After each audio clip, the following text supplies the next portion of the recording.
그리고 문재인 대통령 지금 현 정부 시절만 있는 게 아니거든요. 과거 정부, 보수 정부, 그 다음에 진보 정부 때부터 계속 되어 왔던 부분이 바로 이런 부분이에요. 평화협정, 남북 불가침 선언, 공동선언. 그래서 이게 과연 지금 정치권에서 그리고 일부에서 이렇게 이야기하는 같이 이게 과연 갑작스럽고 혼란스럽다라는 부분에 대한 부분을 동의를 해야 되나라는 저도 그런 생각이 들어요. 과거부터 계속 해왔던 부분을 이번에 또 한 건데 이걸 정치권에서 이슈화 삼고 또 금방 말씀하신 이것이 뭐 주한미군 철수로 이루어진다라는 우려심도 가져야 될 필요가 있을까요? 아니 그런데 그것이 이제 우리가 제가 이 표현을 참 쓰고 싶진 않은데 위장 평화라고 하는 얘기를 들어보셨죠? 네. 이 우리 남북 관계는 참 냉철하게 분석하고 쳐다봐야 돼요.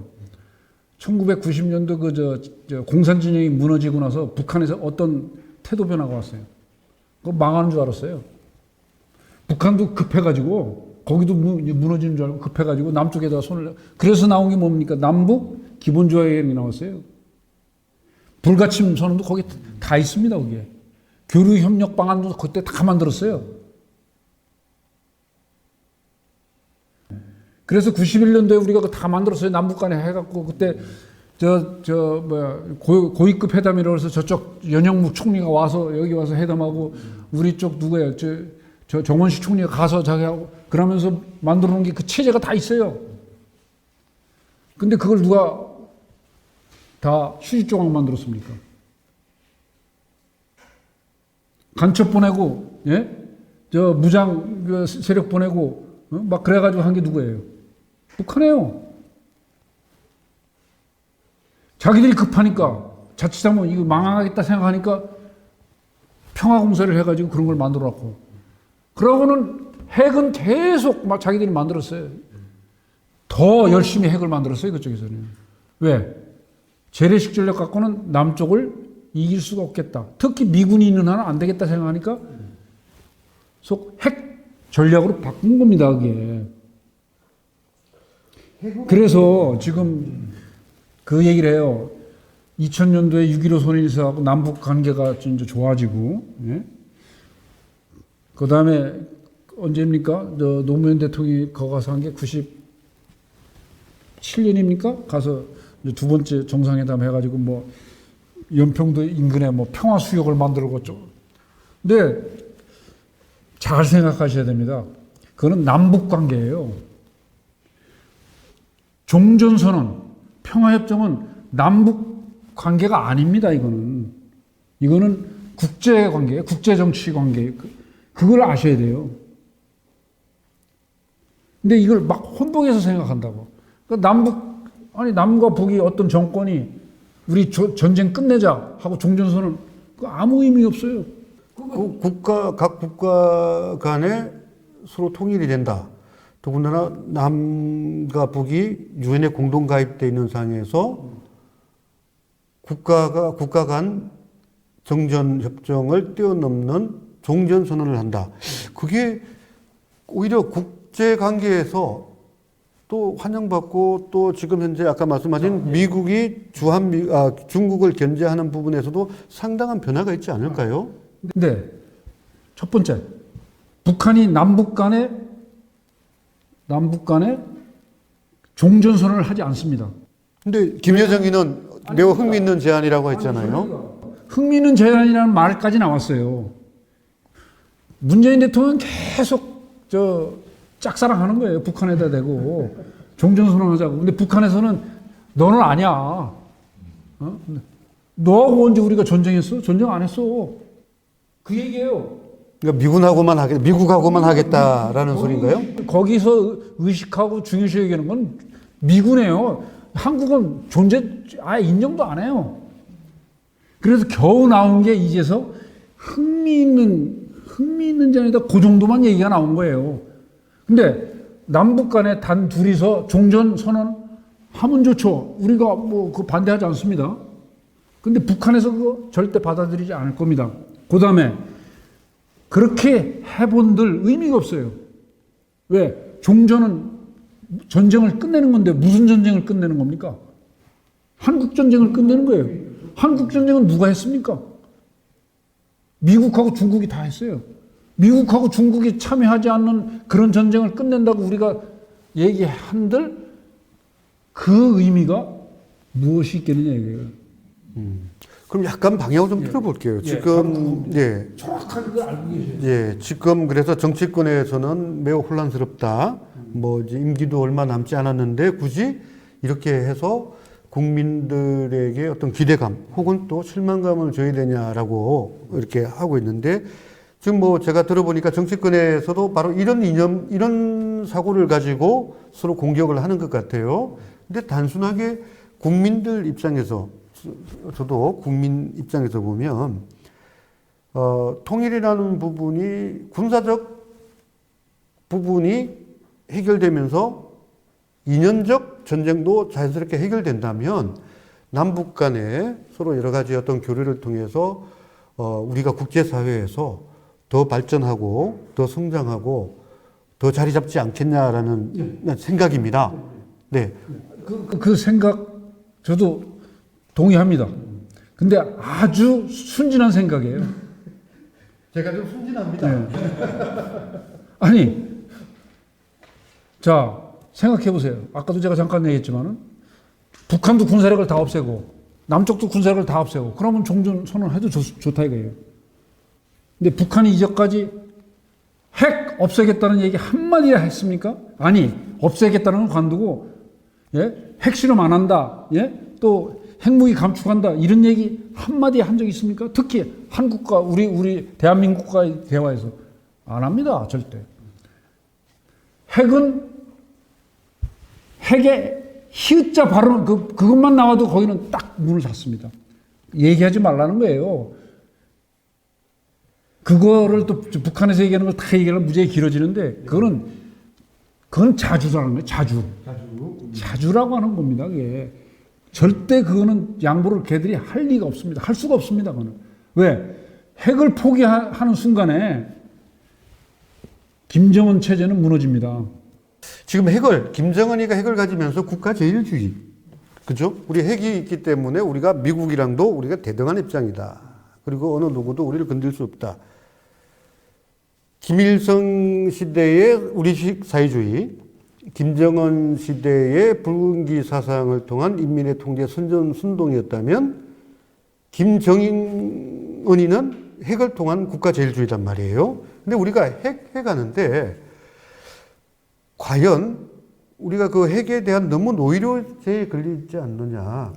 저는 핵보다 더 무서운 것이 북한이 소유한 화학탄이라고 생각하거든요. 뭐 약간 저희가 이상하게 군사적으로 빠졌지만 이런 부분이 아까 말씀하신 대등한 군사력 감축이 된다고 했을 때 제가 볼 때 핵이란 부분은 큰 문제가 되지 않지 않겠냐. 오히려 더 문제가 되는 생화학탄 이런 부분에서 줄인다면 오히려 서로가 신뢰하고 더 빨리 자리 잡지 않겠나 싶었는데 핵이 무섭습니까? 생화학탄이 무섭습니까?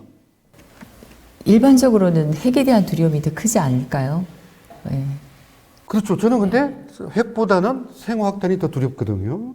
근데 보통은 그냥 핵무기에 대한 그 두려움이 굉장히 크게 가지고 있기 때문에 그러니까 비핵화 얘기를 많이 하고 있지 않습니까? 그래서 지금 금방 통일의 걸림돌이 핵이다. 이걸 빨리 해결해야 된다 이런 부분인데. 2018년 이후에 뭐 남북 북미 정상회담이 이어지면서 정전선언을 넘어서 이제 종전선언으로 나가는 분위기가 형성이 되고 있긴 했지만 그 북한의 핵 협상이 진척이 없었기 때문에 종전에 대한 게 더 이상 진전이 안 되고 있는 이런 상황이었다고 저는 생각을 하거든요. 그래서 거기서 봐도 핵에 대한 부분이 좀 많은 비중을 차지하고 있지 않나라는 생각을 합니다. 그래서 뭐 종전선언 부분에서 좀 핵까지 이렇게 좀 깊게 들어왔지만 젊은 친구들 같은 경우는 이 종전선언 통일에 대한 부분에서 상당히 기대를 하고 있을 거다 생각을 해요. 당장 본인이 닥친 군 입대. 그렇죠? 통일이면 군대 안 간다는 거잖아요. 군대 가기 좋은 사람이 어디 있겠습니까, 세상에. 근데 이렇게 통일이 안 되더라도 종전만 되더라도 군대 가는 두려움, 그리고 전쟁에 대한 두려움이 없어질 것 같은데, 오히려 이래서 이런 부분에 대해서는 젊은 친구들은 상당히 좋아할 것 같고, 저도 오히려 그들의 뜻에 공감을 합니다. 그들의 뜻을 갖다가 이해를 한다면 지금 문재인 대통령께서 제안한 이 종전선언을 좀 긍정적으로 우리가 받아들일 수는 없을까요? 당장 군대라는 부분, 남북 대치라는 부분이 완화된다면 당장 그 젊은 세대들은 군대를 가지 않게 되어서 좋다라는 생각을 하게 될 것이고, 또 국방비 예산이 절감될 수 있다라는 생각들을 할 수가 있지만, 궁극적으로 평화협정 체제로 가게 되면 오히려 그 비대칭 전략 상황에서는 국방비 예산이 훨씬 더 지금보다 더 많이 늘어날 수 있는 그런 우려가 있기 때문에 보다 더 체계적으로 또 구체적으로 밑그림을 그린 다음에 종전선언이 되어야 된다고 생각을 합니다. 그런데 종전선언을 지금 얘기하셨잖아요. 그러면은 지금 현실적으로 아주 간단해요. 종전선언 하는 건 좋다 이거예요. 하자 이거예요. 그러면 그거에 앞서서 북한 핵 없애라 라고 북한한테 얘기를 해야 돼요.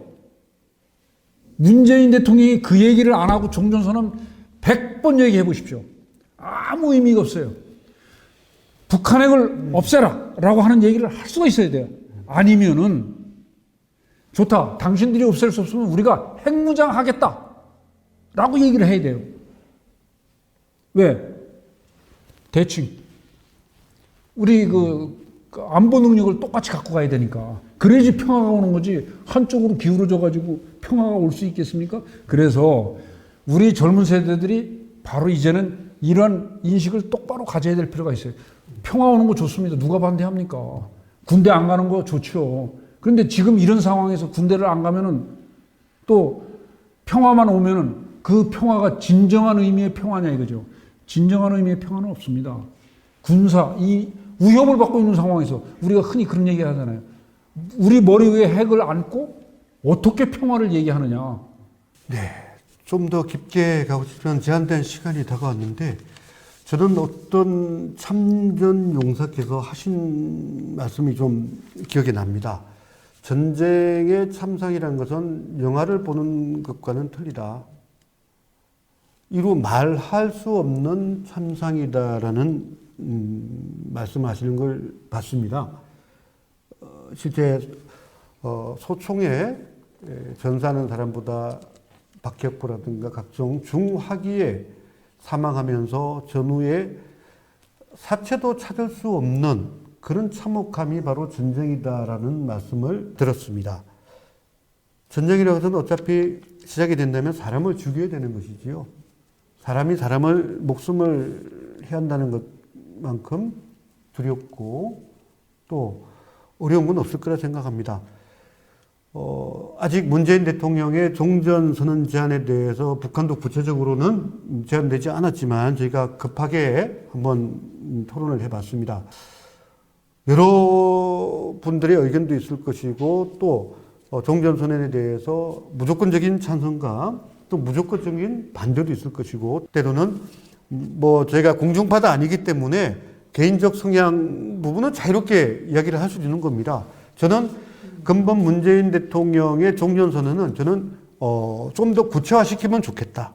그래서 남북 관계가 좀 더 빨리 화해하고 통일이 된다면, 우리 통일 전에 어떻게 보면 정전이 된다면 그 국방비를 우리 경제 발전에 쓰게 된다면 더 좋지 않겠냐라는 개인적 생각입니다. 두 분의 의견에 어떻게 국민들께서 공감과 찬성과 또 반대도 하는 국민들도 있으시겠지만, 두 분이 가졌던 그런 정보와 지식을 전달한 부분만 하더라도 오늘 이 토론은 의미 있다고 생각을 합니다.